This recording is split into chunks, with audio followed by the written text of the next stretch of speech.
Well, hi, welcome back. You've hit the Everything Else Extravaganza. I hope your week has gone well. My name is Tim, and I'd like to welcome my co-host Darren. Hello, Tim. How you doing today, Darren? I'm doing great as usual. Good, good. Yep, we're back for another exciting topic that we're going to hopefully not dissect or destroy and maybe ruin your thought on it. But we did an episode earlier, or I guess later last year. We were talking, or I guess around Thanksgiving time, now that memory serves, where we were talking about we're going to rank our favorite Bonds. And so we've decided to, I guess, do that again. Let me get my brain working. So let me stutter through this. But today we're going to do a Bond talk number 2. Last one we did was our least favorite Bond. This one's going to be our 4th favorite Bond, or 5th favorite, I guess, depending on if the glass is half full or glass half empty kind of person you are. But yeah. All right. Yes, absolutely. This is going to be good. We are, I don't know, casual Bond experts. I should say armchair Bond experts, like an armchair archaeologist or something like that. We watched them our whole lives. We've sort of studied them. Tim and I have watched many sort of docs and stuff like that on the movies as well. Tim is also an aficionado as far as he's read all the Bond novels. I have not. So kind of feel, it's just one of those things I never got to when I was younger and still haven't had the time for when you get older, because who has the time for anything anymore? Right. I should get those on some sort of chat or talk, sort of a talk. No, I wonder if they have that, and then I could listen to them on the way to work or something. Well, they're on Spotify. Okay, yeah. So if you have Spotify, I should do that. That would be something I should start doing. That'd be great. I need to do that.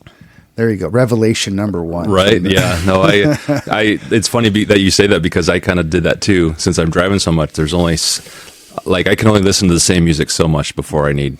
Yes. I can't. Thank God for pods. Yeah. Because I'm on the road a lot, and I wound up listening to NPR after a while. Oh, no. Because, well, this was many years ago. This was before but I just couldn't listen to the same, even it just, the same music all day long. Right. All day long. All day long. It just, day after day, 5 days. You just need a break. You got burnt out on it. You had to listen to something. And then, so I started going to AM sort of talk radio and, and NPR, and just to hear something different, so thank God for pods. Right. Yeah. Play me a rerun of some 1950s radio show where they're talking about the energy crisis or whatever. I'm listening to Jerry Lewis. Yeah.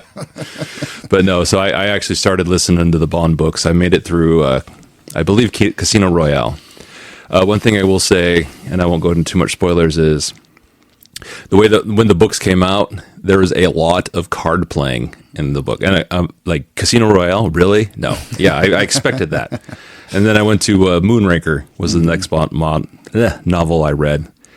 Again, the first 35 minutes was just playing cards. And it's just like... Well, and it's okay. And if you are a Bond fan, it's very interesting to see the difference between the novelization of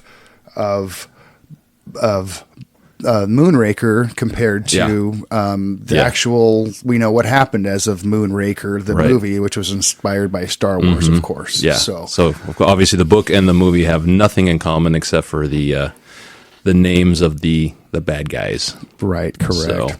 So let's refresh our listeners with what we came up with last time. Yeah, so last time we decided our least favorite Bond was Daniel Craig. Right, correct. The Daniel Craig era. That was kind of hands down. I think that's, And that's not just us. I feel a lot of people kind of feel that way. No diss on Daniel Craig by any means. Yeah, no, not at all. But he's a great actor, and I think it still was just. I think people thought he was miscast from the beginning.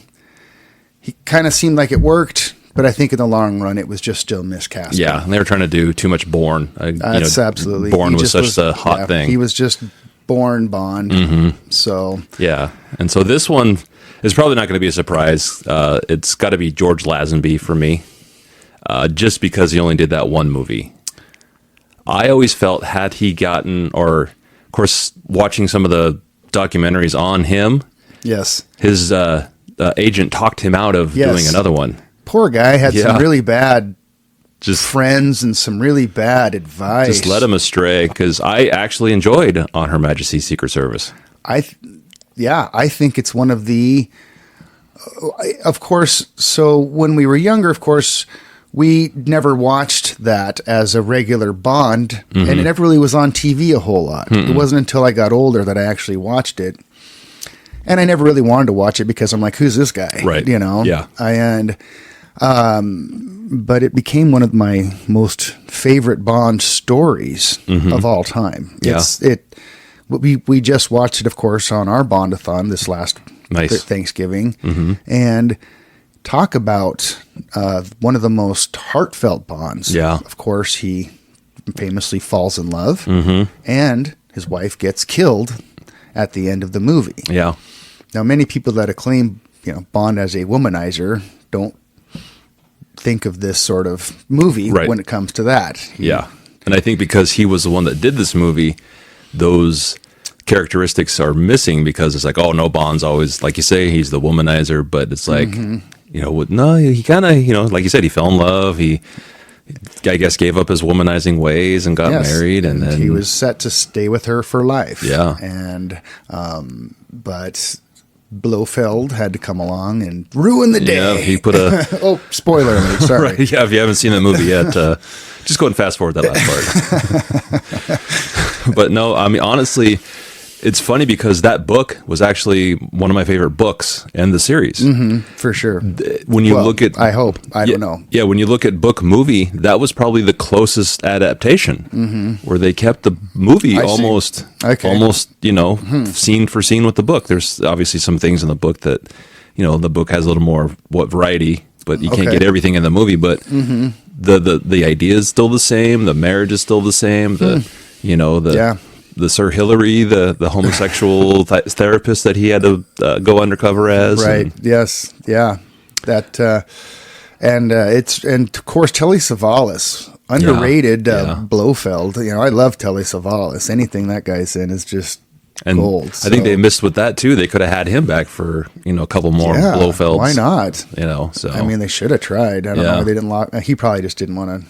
I don't know. Maybe that Diners Club money was coming in. Diners Club money was rolling. It's like, I don't need your movie. Who needs you, baby? But so I think so he did the one, and his agent talked him out of doing another one, because in their eyes, that was what, the fifth Bond movie or sixth? Didn't Connery do 5 and then leave? So we start off with Dr. No. We go on to the Russia with Love. Yeah. Then we go on to Goldfinger. Then we have Thunderball. That's right. And then You Only Live Twice. You Only Live Twice. Yeah, so that's 5. So this was the 6th. And so his agent was like, no, you don't want to get involved with this. You should just abandon it. And that's why they, I guess, kind of had to bring Connery back. Yes. For the Diamonds Are Forever. But which is, another pod. But yeah, no, I was just going to say, I have a lot to say about which, me too. That'll be different, another pod. And I think my...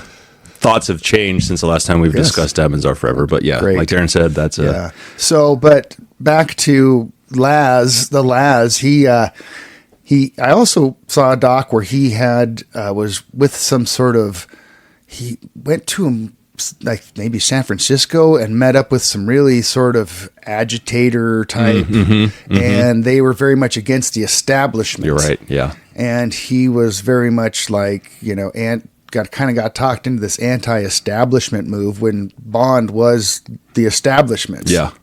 And so it was a very late 60s sort of counterculture thing that was going on, as we all know, and I think he got swept up in that, and so it just he just I think he quit, didn't he? I think you're right. I don't think he actually got fired. Yeah. I think he quit. Yeah, I think you're right, because when he was doing the press for the Her Majesty's Secret Service, he had, like you said, he grew his hair longer, Had a and beard or something. and he was just, and the producer's like, well, that's not the Bond image we want to portray. Yeah. And he's just like, well, this is how I am.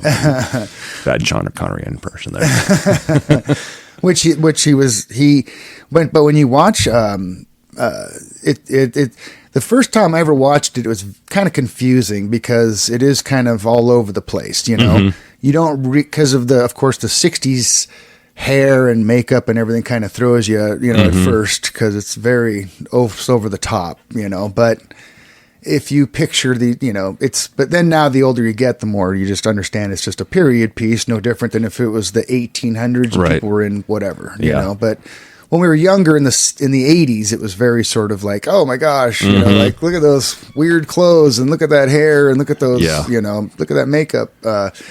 But it's he was very athletic and very action packed. I mean, it was very, he very much, I don't think he was almost like, I think he was a model. he was I didn't think he was Australian as well. Right. But, if you watch it, I was watching it again, and he was actually he kind of threw himself around. I mean, he really kind of did some pretty good action scenes. I was like, wow, he was very much a pretty athletic guy, and he would have been a great, Like that fight on the beach at the beginning. that's what I mean. The beach fight in the beginning actually holds up, but back to what I was saying, the plot and everything was very hard to kind of keep up with when you're younger, because it is kind of slow, and he falls in love and this and that. Yeah. But you don't realize that the gal in the beginning is Teresa. I mean, it took me a couple of viewings to realize, oh, that's the same girl.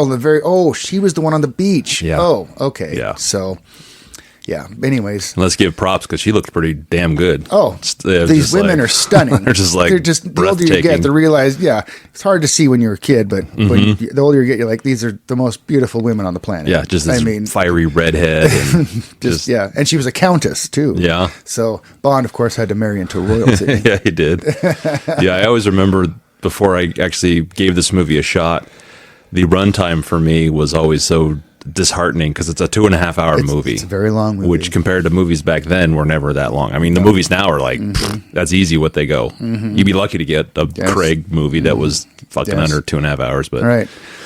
And so I think I got it for Christmas one year. And I was like, oh, okay. Not wanting to be Mr. Ungrateful kid.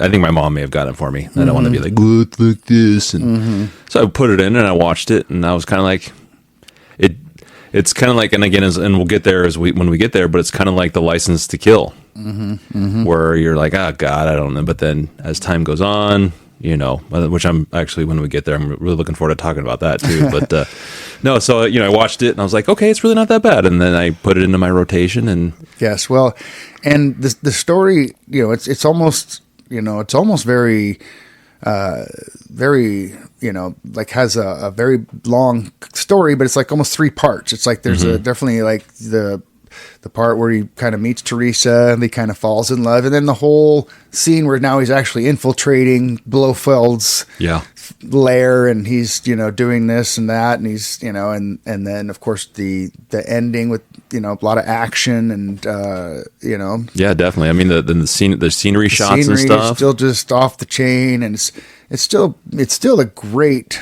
Bond movie. It's still the classic classic era Bond. Yeah, it's definitely not one where I'm just like, I look forward to watching it just because, like I say, I always sit back as I'm watching it going, what if, what if he was in Diamonds Are Forever?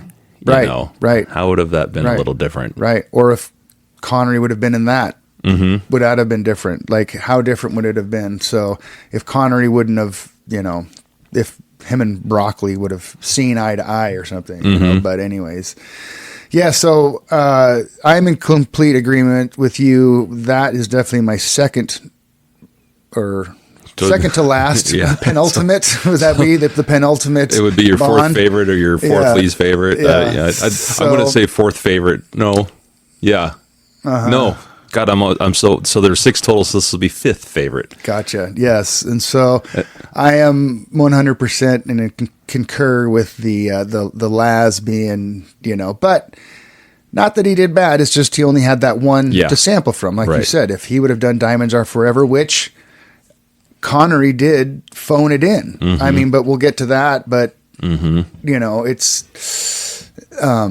Yeah, it's really nothing against his character or his his, well, I would say, I was going to say his fault, but he did quit, so you have to accept some of the blame on I wonder that. if he regrets it. I think he's passed away now, but it's Because there was an interview they did with him, Yeah. where he was older, and he did go, "Yeah, I wish I would have done more." Yeah. Because obviously his career was never the same after that. no. And that was his Yep. first acting role too. It was. which when you look at it, he actually did a pretty good job. That's why I watched it last time, and I was like, this was this guy's first acting role in a major motion Mm-hmm. picture, playing James Bond, our already certified sort of hero, Right, just established, already established character, and this guy comes out of nowhere, and I was like, wow, he did pretty damn good. Yeah, no, like I say, he doesn't. It doesn't throw you out. No, all. not at all. I was just going to say the same thing. It doesn't. Yeah, I can accept him as I James can accept Bond. him as Bond. I can. So, Yeah. and if that's so. Unfortunately for him, it's Right. you're you're low on the list. Yeah, at least you're not last place. Right. So. At least you're not last. But yeah, so that would, like I said, that one was kind of easy. I think for the next the remaining 4. Will definitely be a more discussion. Yeah, and I know for me personally, I'm actually looking forward to those discussions too, because I feel since the last time we've talked off air about this, I think my ranking has changed. But Okay. Great. we'll get there when we get there. When we get there. I But, can't wait. Yeah, so that was Bond Talk number 2. Again, I want to thank you all for checking us out, and I'd like to plug our socials real quick. You can always send us an email at arnoldorstallone@gmail.com, and of course, we are on the internet at the arnoldorstallonepodcast.com, and we do have a YouTube page, which I've actually been trying to get a little more content on there. So, if you want to check us out there, we're at Arnold or Stallone podcast /YouTube or /YouTube. I don't know. Just hit Arnold or Stallone on YouTube, and I'm sure something will pop up. So, Find something. Right. Well, and I'm thinking, I don't know, I'm debating about trying to do a Facebook page, but I don't know. I know Facebook is kind of run by bots now. And I don't have Facebook. I hate Facebook. But I don't know. If you guys want a Facebook page, the ball's in your court. So Let us know. yeah, let us know. And if not, then it's not gonna happen. hurt my feelings. So yeah. So I think we're gonna go ahead and put a bow on this package. Again, thank you for checking us out. And anything you'd like to add there, Darren? No, we appreciate our listeners, and we're gonna come with you some great new content. We have a few new things in the works, and we'll be sort of letting you know in the future. Yeah. So until then, enjoy your week, and we'll talk to you next week. What?